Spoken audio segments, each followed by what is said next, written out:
dads from that era where men don't cry. Yeah. And everything's fine, and pull yourself together, and he would say things like that. Come on, we're going to be okay, pull ourselves together. And I wanted to say, I'll pull you together, just have a cry. Losing Gerard, I just thought, oh no, I'm going to do things now from here on in that make me happy. My wife's saying, please remember that we've got a wee baby here and we need to carry on. We have to get through this, we'll get through it together. He was to be buried in a shroud. He wasn't allowed clothes on because, I don't know, COVID didn't like clothes. Things like that just didn't make sense. Infuriates me. Yeah. There was no cuddling.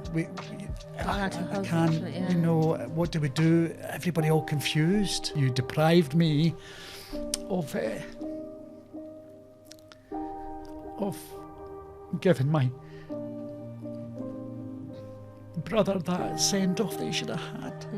And what I would say to anyone would be, talk. Because I wasn't talking, I was keeping everything in. I was crying in my towel.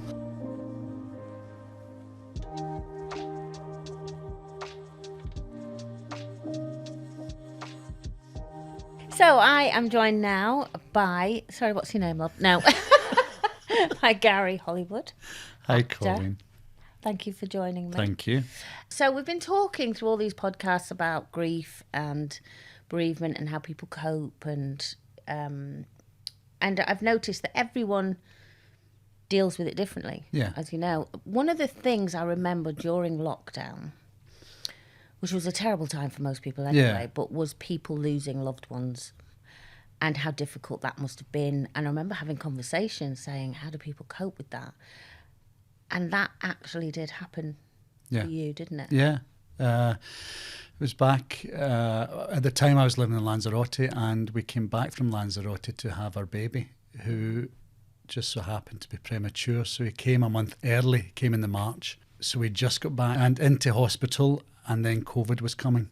So thankfully, the hospital were very good. They gave me a bed, and we stayed in for the week.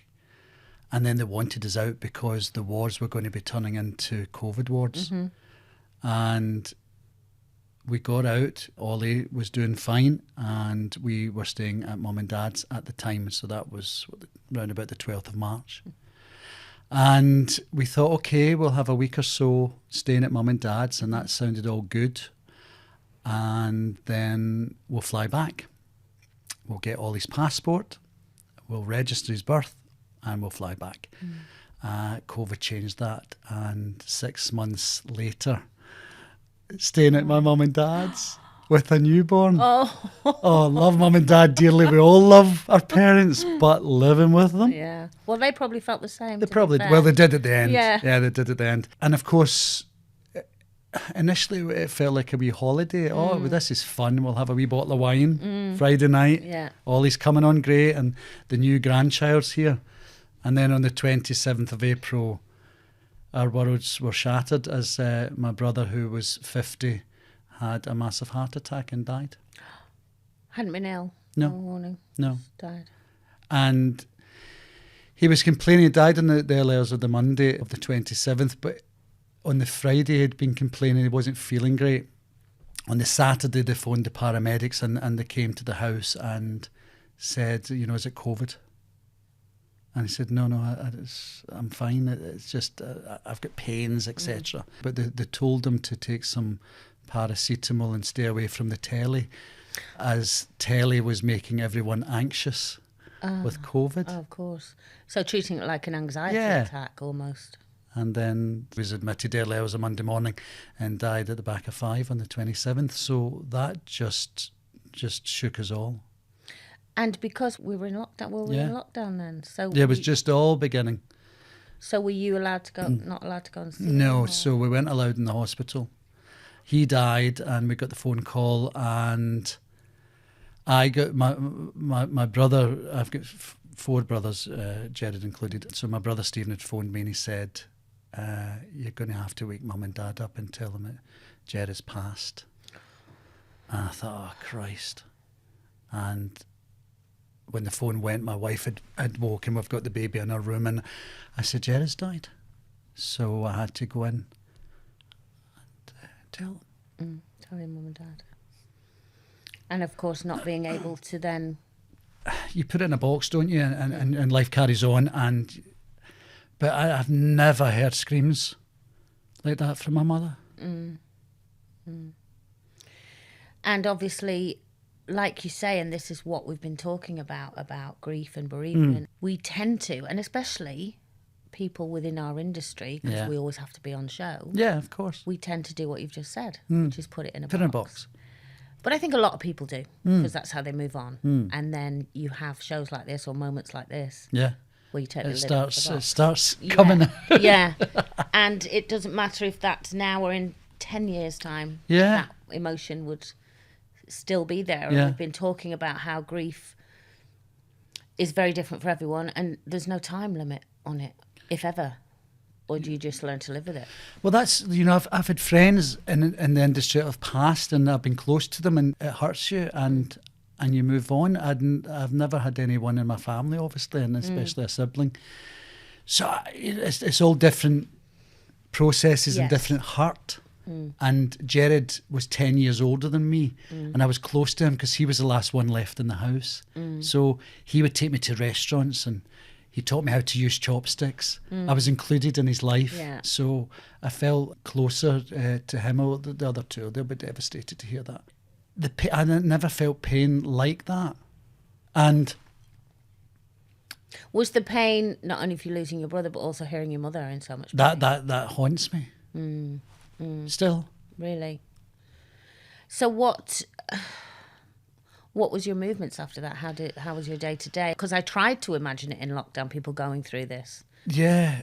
What were the restrictions? Well, at this point, there's now restrictions where you have to restrict going out and restrict your movement. And of course, we had the baby, so I remember saying to Dad, "You can't go to the newsagents to get his newspapers every morning. No, you can't. You've got a newborn." And he was a bit relaxed about it. He didn't get the concept of what we were being told. And This is about COVID, not yeah, about COVID and the movements. And so having to have a newborn, and my wife, it's her first baby, so she's paranoid. Don't go out, don't go to the shops, let's all stay in, as well as dealing with the death of my brother, his son, and no one been able to come to the house. Everything's been done by phone. And you couldn't go and see him? No, not at this point. We couldn't go, we were Catholics, so we couldn't have a proper service. We couldn't have the purvey, as they say, where we all share our memories and have a good drink. Like a celebration. Of his life. That was all taken away. And my cousin's man worked for the Co-op funeral office in Glasgow. And he said, "You're restricted in coming to view the body. It's certain hours, but only 2 at a time." I wanted to go in with my mum and dad. And my brothers. Yeah. And experience it all together and support one another. But thankfully, we did get to see him. Another thing that wound me up was he was to be buried in a shroud. He wasn't allowed clothes on because, I don't know, COVID didn't like clothes. Things like that just didn't make sense. Infuriates me. Yeah. So his shroud, that was fine, and the funeral department obviously looked after him and his hair, because he always loved his hair. So that was fine. And then there was no service, so it was straight to the grave. And my dad's from a family of 18, and there's so many of them. It's cousins and cousins and cousins. And of course, this restriction. What was it? Was it Well, they were saying, at this point, they were saying 10. 10. And no funeral cars. So we were all to go in our own cars. That's absolutely fine. But then we're outside. What is the problem with having as many as we like? Because we're outside. And as it turned out, the day of the funeral, I said to Mum, "I'm not telling anyone of Gerard's colleagues or family or cousins. I'm not telling anyone not to come. Mm-hmm. And that's that. And we'll deal with it. And there was over 100 at this graveside, all scattered around. Yeah, socially distant. Socially doing as we're told. I remember the grounds lady saying to the funeral director at the time that, I could stop this. There's too many. And he said that this is their family. There's a couple of his colleagues, but this is their family. This is a big family. So I would advise you not to stop this. And to be honest with you, I think if she had, then there would have been a war. Yeah. There really would have been a war.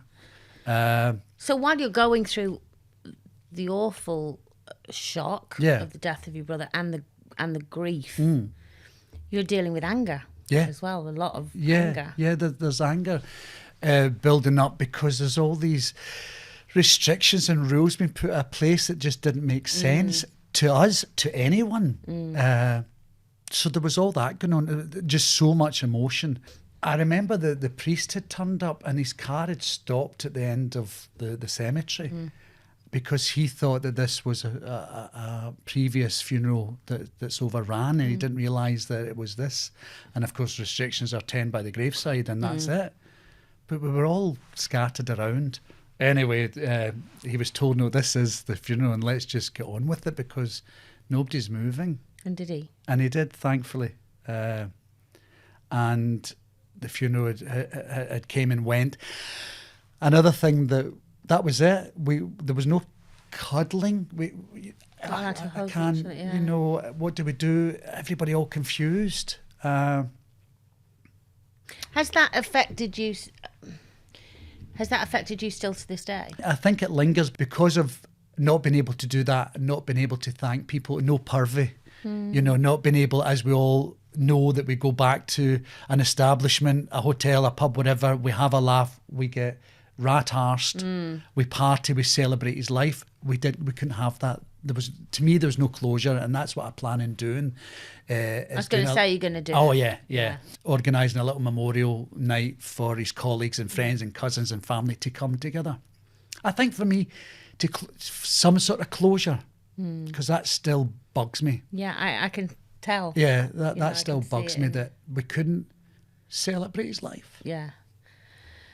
And of course, then I suppose when it came out later on that those restrictions weren't being upheld by the people that set them. Yeah, that anger must have come out. Oh tenfold. God, I understand it completely. I think I remember going on Twitter or something after all that and just ranting, that you deprived me of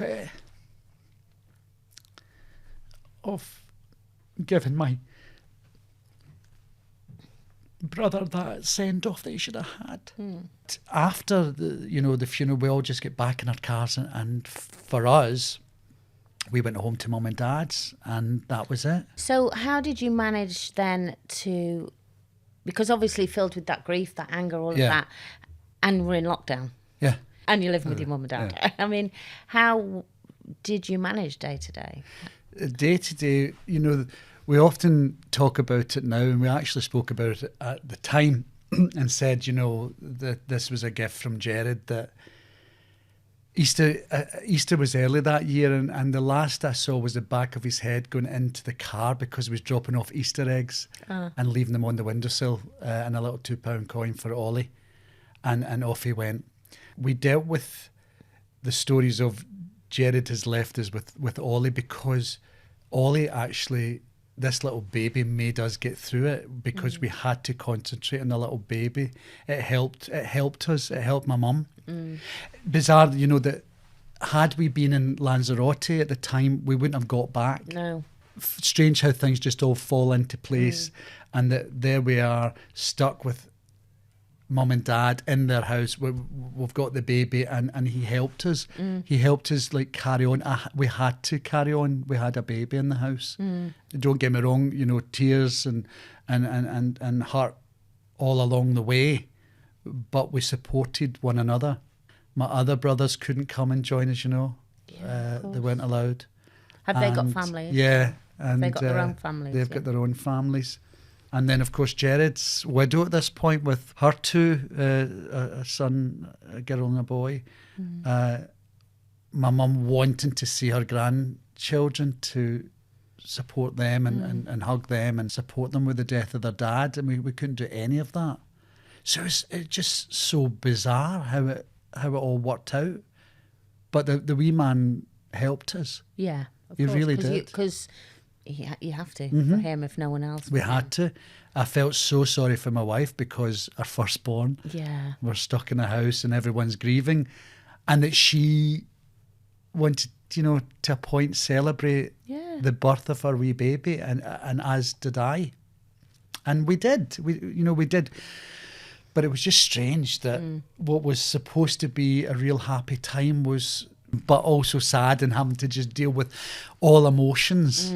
I used to go into the bathroom and have a bath and cry into a towel and get it all out, and then get ready and go, oh, I'm fine now, and support mum and dad, and oh, Sherlan, isn't this wonderful? We've got wee Ollie, and he's going to be okay. So you felt you had to be strong for everyone? Yeah, because I was the only son in the house at this point now. Do you think a lot of people do that, especially males? They feel that they have to be the strong one. I think so, and also, coming from Scotland as well on the West Coast, and dad's from that era where men don't cry. And everything's fine, and pull yourself together. And he would say things like that. Come on, we're going to be okay. Pull ourselves together. And I wanted to say, I'll pull you together. Just have a cry. But he's from that era, isn't he? And that's what we've been saying as well. How people deal with grief differently. I'm sure he equally was going to the bathroom and screaming into a towel. Yeah. And funny how we've never asked that question. Yeah. Absolutely. And I'm telling you that, but I never told my wife that. Yeah. She'll know now. And probably never said to your dad, actually, do you know what? It's all right to cry. No. And maybe if you put cup of tea. Yeah. Yeah, it's like you try and. And I think it's bizarre that we don't. People that we don't do it. Because I guess it's one of those things, especially in that situation that you were in, that if you start, you may not stop.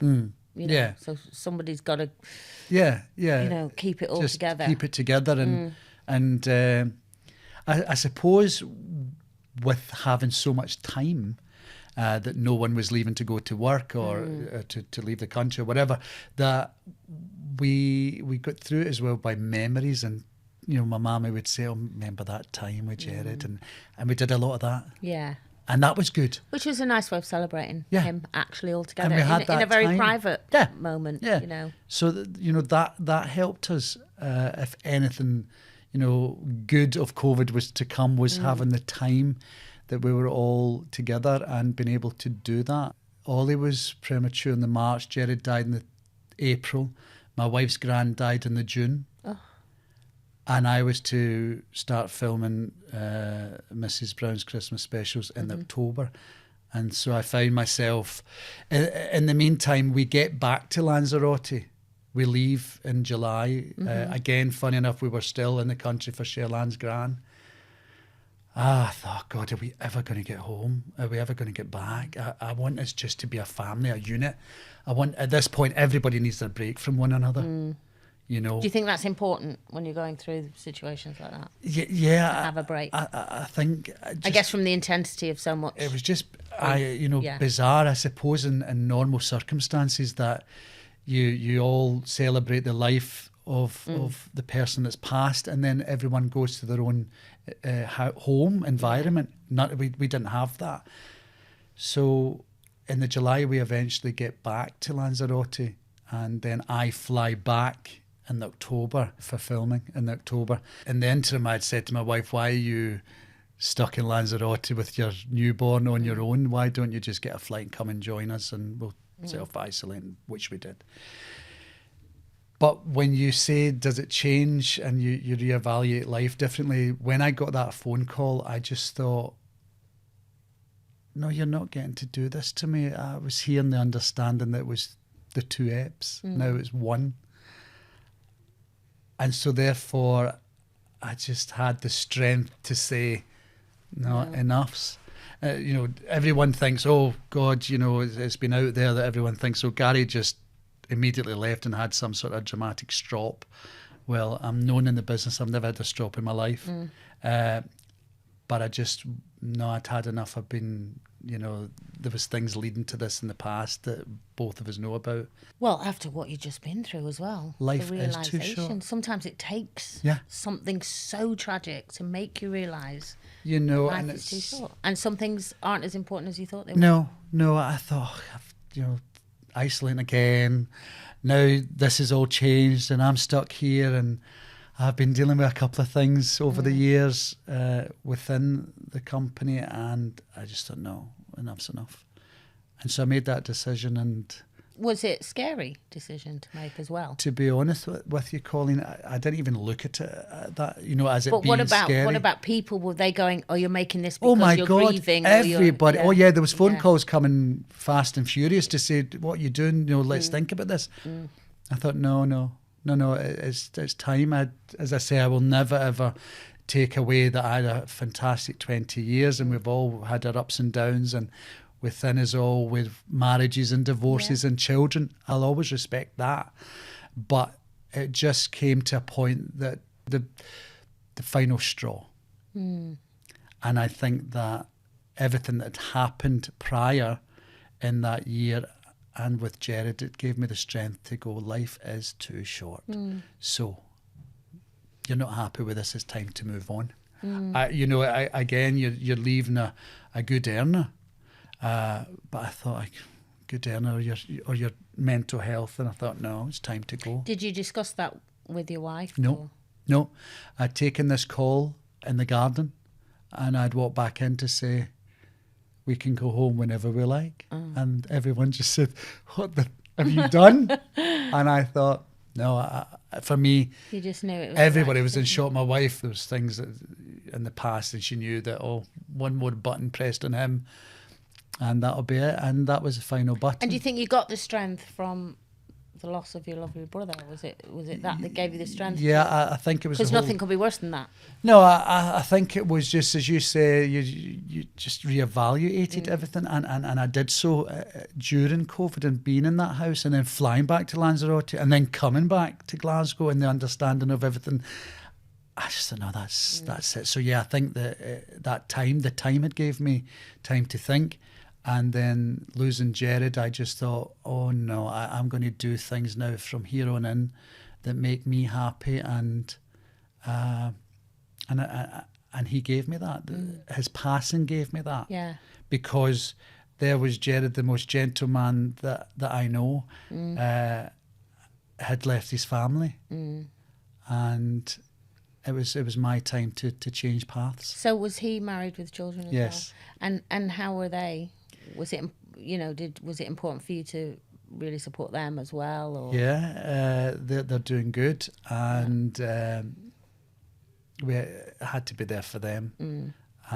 We were talking before in past episodes about the different forms of grief and what some people want and some people need. Like, sometimes people don't know how to act around somebody that's just lost. Yeah, I know. And how did you find that?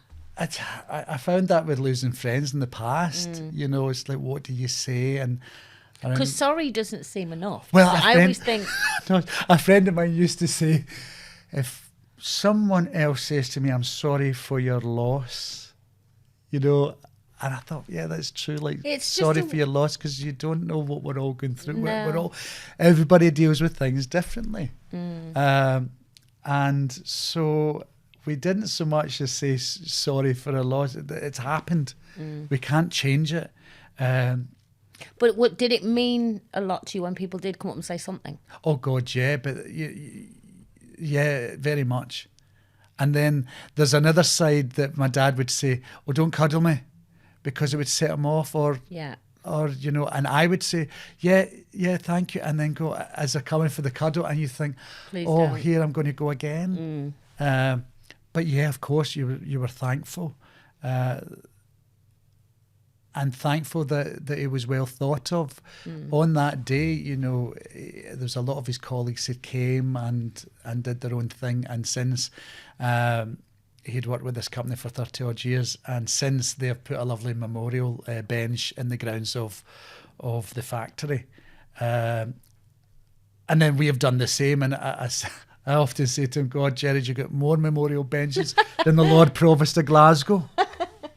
But again, doing things like that, because I said to my mum, let's do a memorial bench. Oh, Gerard was so laid back and you know, didn't like anything big with a me ad. Oh, let's have balloons and streamers. And out there, but Gerard he's so humble. And I said, no, let's do a memorial bench. But what do you want a memorial bench for? I said, trust me, when you go to visit the graveside, you'll also have this lovely bench that you can sit and you know.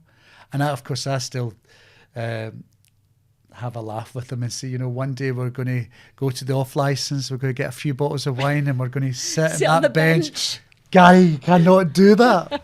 But because Gerard would be mortified to get up the road. He didn't like any fuss. But so I'm glad we did that as well.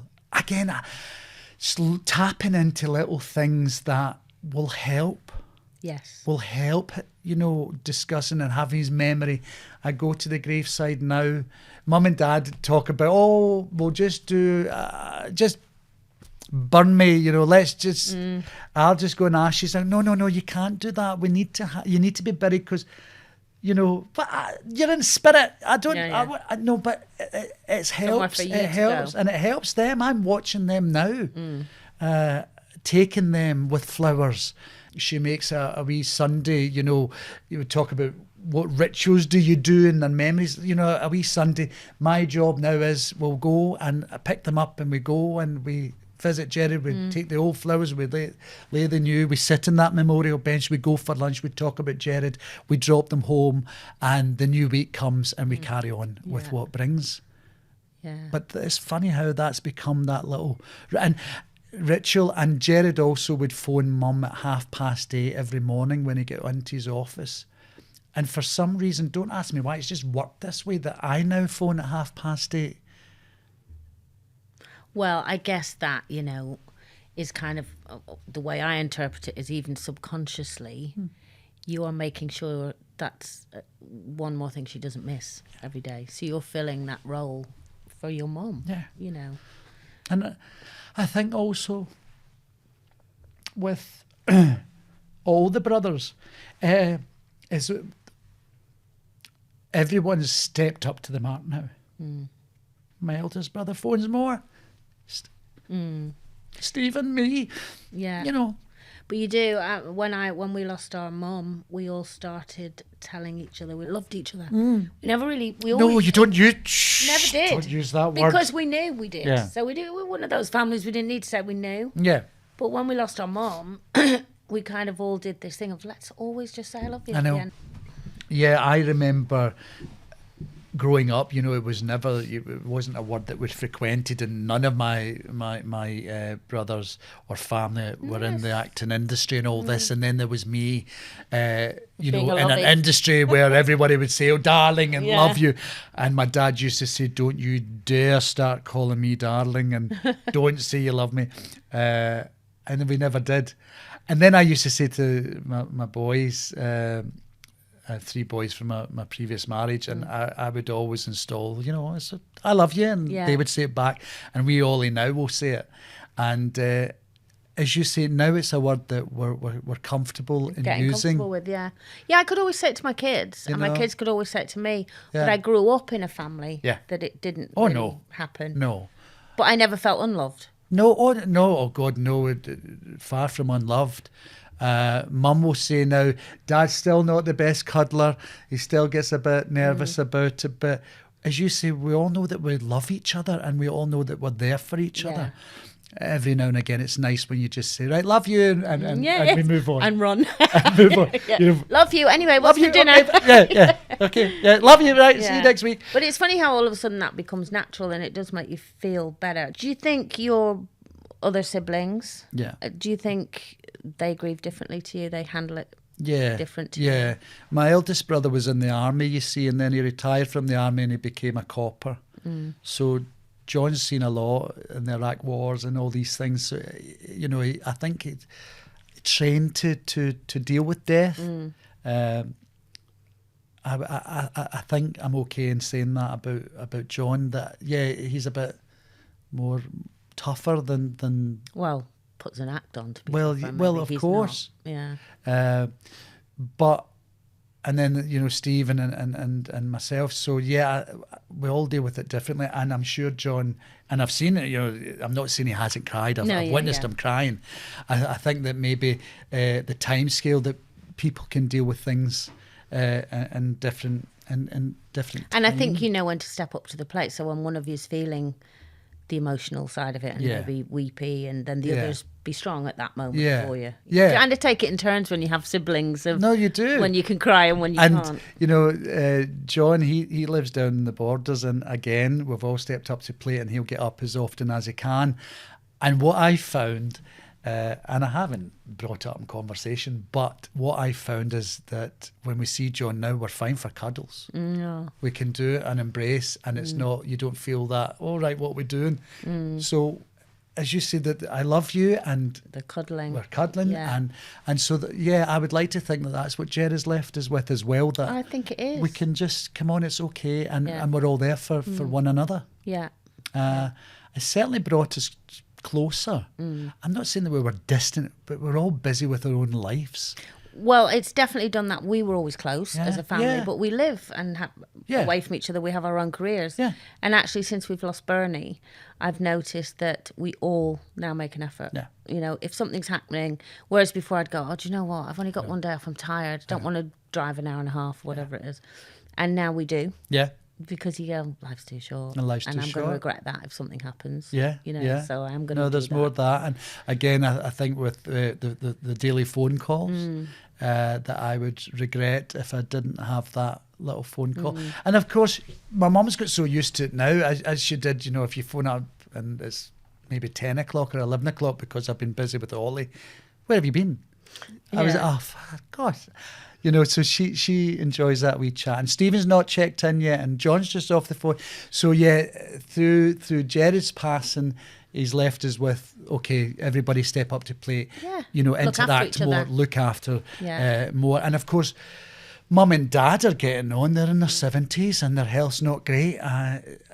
Another reason why I moved back from Lanzarote. So it's all back about, now? I moved back this year. I think that And have you had are you going to have the big celebration? we haven't had it yet. It's not going to happen this side of the year, but our plan is I'll certainly make sure it's happening. We're going to have it next year. That's my plan, maybe summer next year. Well, I hope that comes off. I'm sure it will. I promise you it will.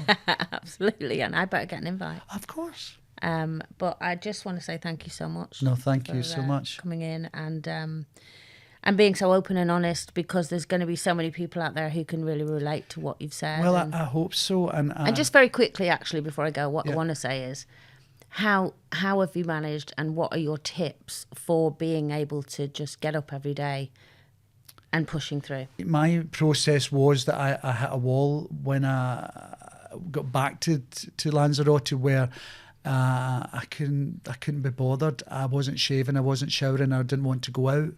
My wife's saying, please remember that we've got a wee baby here and we need to carry on. You know, we have to get through this. We'll get through it together. So the support from her was, come on, you know, let's do this. You have to carry on. And so I did. And what I would say to anyone would be, you know, talk. Because I wasn't talking. I was keeping everything in. I was crying in my towel. I wasn't showing it. And my wife had said, you know, it's okay to cry. It's okay to cry. You can talk to me. I said, I know, but I don't want to be a burden. She said, you're not being a burden. I spoke to a counsellor. You know, I felt that I'm going to speak to this counsellor because they don't know me and I don't have to, Sherlan can enjoy the baby and I can just get everything off my chest. That helped. So don't feel any shame, because there was going through that. Oh, I feel shameful. I have to bring an outsider in. That's the thing, is not being embarrassed or feel shameful or feel weak because you've got to reach out.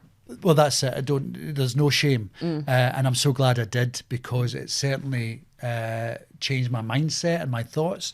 It gave me strength. And so, I would say don't be shamed about talking about it, about showing your tears, showing your heart. And if you need to seek help through a counsellor, through someone that just listens to you and it's non-family related or friends related, then do it. I did, and I'm so glad that I did, because now I'm back. I'm back to my wee shiny self, and carrying on with the family. Yeah. Well, I'm so glad you are, and I'm so glad you came today and shared your story, and it's so good to see you. It's good to see you, Colleen. Thanks a million. Hi guys, I'm joined now by Manny, who is Co-op Funeral Director. Yes. And Lucy, who's Project Manager for Cruise. Yes. Bereavement. Hi. Cruise Bereavement. Yeah. You've just been listening there to Gary Hollywood's story and about how he lost his brother who was very close to during COVID and the restrictions of COVID. Did you hear a lot of stories like that? I imagine you did, Manny. Absolutely. So I could resonate with quite a bit of what Gary was saying. When the restrictions come in, there was new for all of us. But when you've got to tell a family about, you can only have 10 people at a service, 10 people at graveside. There's certain elements of our job which we take a lot of pride in. And to not be able to offer half the services we would offer normally, it hurt. We didn't think it would affect us the way it did. Little things like, shaking a hand or having a hug as somebody enters and walks out of the chapel. So it must have been so hard for you guys. Absolutely. When someone comes into the building for the first time, it's a smile and a handshake. When you leave, it's normally a hug. They come out of chapel and somebody's, that little bit more emotional than you think that they might be. A hand round the shoulder, or a hug then, or we'll sit them down, we'll grab them a cup of tea, a cup of coffee, and a lot of things that you took for granted you couldn't do. And did you get a lot of people, I'd imagine you would, pleading with you? Absolutely. And you had to say no. And it went on, and it went on, and it went on, and it's inside you screaming, yes, fine, it's okay. But you knew if you did anything against what you was told to do, anything happened, it'd be you out the door the next day. Yeah. But it was explained to a family in the best way you could, and sometimes it just felt like you want to just hold them and say, I hear you, and I love you, and I wish I could do more, but right now this is how it is. But again, it's just a case of just slowly letting them understand that this is the way it is, just temporarily. Yeah. So Lucy, how important is it? Because again, you lost your dad in lockdown. Yeah. How important listening to Gary do you think it is for him to have that celebration? Because I think that he's not had it yet, and it seems to be still really affecting. Yeah, absolutely. Really resonated with Gary, like through my own experience, but also through the stories of many people that we meet through Cruise. And the reality is there wasn't that closure for so many people. People didn't have the send-off that they deserved. Lots of families didn't get to celebrate their lives in the way that we would naturally. Death is really hard to manage at any time, but when all of those normal rituals get taken away from you and you really don't have any options, it does become really, really difficult to kind of feel like you have that closure and that you've done them justice. And very difficult to even start the grieving process, I guess, because you haven't had that proper goodbye, really. Yeah, absolutely. And I think in Gary's case, he had a really complicated death anyway, because he didn't get that final goodbye with his brother because it was so sudden. He also then had that complication in terms of having to be the one to tell his parents and managing their extreme pain when they heard that for the first time. That is another weight for him to carry. But then to also have the layer of actually not being able to say goodbye in the way that he wanted to and he needs to is really, really difficult. And with a new baby. It's an awful lot to be navigating. Guilt. I mean, we've talked about guilt through grief, that we all feel at some point that we've done something wrong or not done enough. Yeah. And he had so much put on him, as millions probably will have. Yeah. Or will have had. What would be either of your advice to any of those people that are still struggling with that? I'd probably go back to what Gary was saying, and just don't be afraid to open up and talk. You know, if you are going through what Gary went through, share what you're going through. Don't keep it all to yourself. Mm-hmm. There's plenty of people out there who maybe want to come to you and ask you, are you feeling okay? Mm-hmm. Maybe feel that it's not right. So if no one's come up to you, walk up to someone else, say, you know, do you mind if we pop out for a walk? Can we go out for a drink? Mm-hmm. You know, let the conversation just start and see where you end up. It might not be a case of talking about the issue you have. It could just be the conversation. Yeah, just a conversation. Absolutely. And I think from there, it'll flow one way or it'll flow another. But if we could just go out there and talk and just look out for one another, I think, you know, definitely from your own mental mindset point of view. That's what I was going to say, Lucy. Do you think, however big or small, that people should maybe have that, even if a small celebration, to add closure? Yeah, absolutely. I think regardless of whether you lost somebody in the pandemic or not, it's never too late to grieve. And that is one of the things that's really kind of we do within society. We go, okay, this person has died, we've had the funeral, we now have maybe a few weeks that we carry that weight, and then people drop away. And so we feel like we have to keep going and get back on with our lives and go back to this sense of new normal. But the reality is actually you can continue to mourn somebody for the rest of your life, and having these little celebrations, having little things that you do, whether it's celebrating their birthday or their anniversary, even if you start that tradition way down the line, and even if you're doing it just by yourself, absolutely, you having can your do own it little on your own. celebration. Whether it's toasting your granddad who loved a whiskey, or whether it's putting on a big kind of party for the person that you loved. It can be done in any way, shape or form. And I read this really wonderful book where this woman was talking about losing her sister. And she lost her sister when she was 10 and her sister was 8. And then she'd gone through life being told, you know, we don't really talk about it. We don't really talk about it. And when she was 30, she had her first daughter. And suddenly all of this grief for her sister came back up. And she thought, oh my God, I don't remember her. Like, I don't know her. I never grieved her. And so she went back and she spoke to lots of people who had known her sister as a child. And she started celebrating her, and she started this tradition with her daughter, and they called it Candy Day because it was her name was Candy. And she'd take her daughter to the shops and she would let her choose any candy that she wanted. And on her birthday every year, she then became part of her traditions again. And that was 20 years after she'd lost her, but she was able to suddenly take control of that grief. And it was a really powerful story for me. It really stuck with me, and it was a really good reminder that grief doesn't go away, and it's okay if you can't tap into it straight away, even if it's 5-10 years down the line. You know, it's really valuable to be able to just, you know, make that space and actually let it back in. And I think it's you know, like you said, grief never goes away, but you learn to live with it. But equally, it's never too late to celebrate somebody's life. Definitely not. Absolutely. And I think what we've learned from all of this, what I've learned from all of this, is you never really have to be alone. No, you never have to go through it alone. Just speak to somebody, friends, counsellors, strangers, anybody. Absolutely. There's not, and then especially in now in today's day, there's so many cool organisations out there that can help. You know, whether it's crews, whether it's coming back to the funeral director. You know, there's this church group. Any one of these will take you in with open arms. Yeah. You know, whether you've always lived as a couple and you're now on your own, or if you're from a bigger family unit and you find yourself, you know, slightly smaller. You know, it's just going out and just putting yourself out there. Yeah. Just for a few moments.